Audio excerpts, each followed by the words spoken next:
Kain tayo ng spaghetti. Walang kanin kasi tinamad ako mag-saing. Tapos, lobster na maliliit.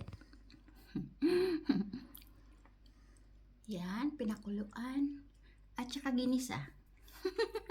Kain na, Aning. Asawa ko.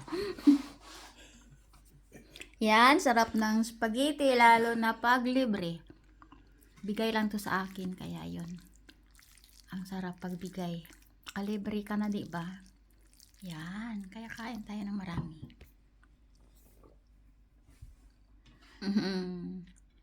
May maliliit na sausage. Yan. Sarap naman. Yan ang ating spaghetti. Para na siyang Jollibee. Yan, masarap.